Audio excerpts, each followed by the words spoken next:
Didik TV KPM. Jadi hari ini kita akan lihat apakah yang cikgu akan kongsikan bersama dengan murid-murid, terutamanya calon-calon yang mengambil mata pelajaran ini. Okey, jadi cikgu akan menerangkan berkaitan dengan format kertas soalan tersebut dan cikgu juga akan menerangkan juga ataupun memberi sedikit tips berkaitan dengan cara untuk menjawab kertas soalan-soalan tersebut, dan juga cikgu akan tunjukkan beberapa contoh soalan lah sebagai bahan untuk pelajar melihat apa yang telah cikgu terangkan. Okey, jadi kalau kita lihat di sini, kertas pengajian kejuruteraan mekanikal ini, kod kertasnya adalah 3760/1. Dan kertas ini akan dilaksanakan pada 15 hari bulan Mac pada pukul 2.30 hingga pukul 5 petang. Jadi masa yang untuk kertas ini adalah 2.5 jam lah. Jadi saya yakin pelajar murid-murid ataupun calon-calon SPM tadi telah bersedia. Okey. Jadi kita lihat apa yang kita telah pelajari walaupun saya faham murid-murid tahu apakah topik-topik yang telah mereka pelajari semasa mereka berada di tingkatan 4 dan tingkatan 5. Jadi untuk soalan pengajian kejuruteraan mekanikal ini, dia merangkumi semua topik daripada tingkatan 4 dan tingkatan 5. Jadi kalau kita lihat di sini, ada 7 topik. Ada 7 modul lah. Kita bagi dalam bentuk modul. Di mana di tingkatan 4 merangkumi 4 modul. Manakala di tingkatan 5 merangkumi 3 modul. Jadi ada 7 kesemuanya. Okey. Jadi kita lihat pula apakah dia format soalan pengajian kejuruteraan mekanikal. Okey, jadi dalam pengajian kejuruteraan mekanikal pada tahun ini adalah merupakan tahun yang pertama di mana formatnya agak berbeza dengan SPM yang lepas lah. Sebab kita hanya mempunyai 2 kertas sahaja, iaitu kertas 1 dan kertas 2. Tetapi kertas 2 ini dalam bentuk kerja khusus dan telah selesai dilaksanakan oleh semua calon-calon yang mengambil mata pelajaran ini. Jadi ini bermakna pada 15 Mac nanti hanya ada kertas 1 sahaja. Jadi bermakna 1 kertas telah selesai dilaksanakan. Okey, lepas tu jenis item untuk kertas 1 ni. Okey, dia ada 2 bahagian, iaitu bahagian A. Jadi bahagian A ni disebut sebagai respon terhad. Okey, jadi saya nak calon faham, calon-calon SPM ini faham apakah yang dimaksudkan dengan respon terhad pada bahagian A. Jadi maksud respon terhad pada bahagian A ni bermaksud bahawa soalan ataupun jawapan bagi soalan-soalan tersebut berada dalam luang lingkup daripada buku teks yang pelajar-pelajar pelajari sebelum ini. Manakala untuk jenis item bahagian B, dekat sini kita lihat ada respon terhad dan juga respon terbuka.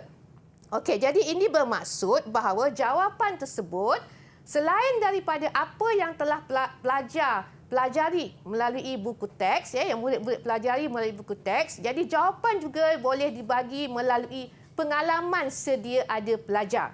Kadang-kadang daripada kehidupan seharian pelajar, pelajar dah ada pengalaman. Jadi itu pun boleh dijadikan sebagai jawapan. Sebab itu kita kata yang bahagian B ini lebih kepada soalan berbentuk kemahiran berfikir aras tinggi. Okey, jadi bilangan soalan. Untuk bahagian A ada 20 soalan. Jadi tidak ada pilihan. Jawab ke semua soalan. Bahagian B 4 soalan. Ini pun tidak ada pilihan. Jadi bermakna calon-calon SPM perlu menjawab 4 soalan tersebut. Jadi ini menunjukkan bahawa kertas pengajian kejuruteraan mekanikal ini semua soalan wajib dijawab. Tiada pilihan. Jumlah markah pula. Bahagian A 60 markah. Manakala bahagian B juga 60 markah. Jadi keseluruhan markah tersebut adalah 120.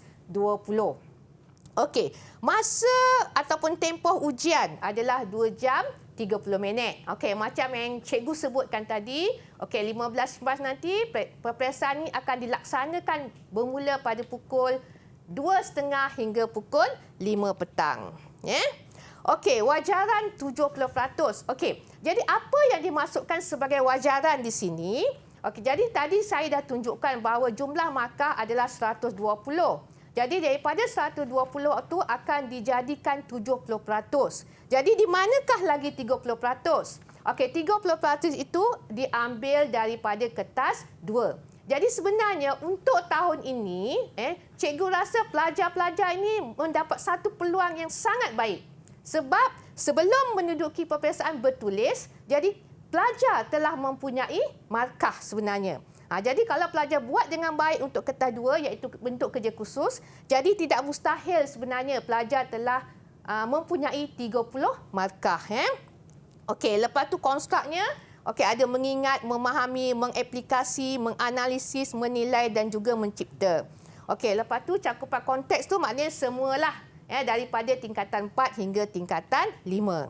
Okey, lepas tu kaedah pemarkahan pula, okey, dia analitik. Maksudnya satu jawapan dapat satu markah. Okey, itu maksud dia.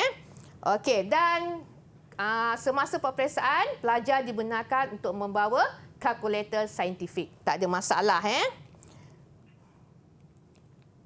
Okey, sekarang kita pergi kepada bahagian A dahulu. Kita lihat apakah dia bentuk soalan bahagian A. Okey, di sini cikgu terangkan berkaitan dengan kata tugas dahulu. Sebab kata tugas ni adalah satu kata kunci yang sangat penting dalam soalan.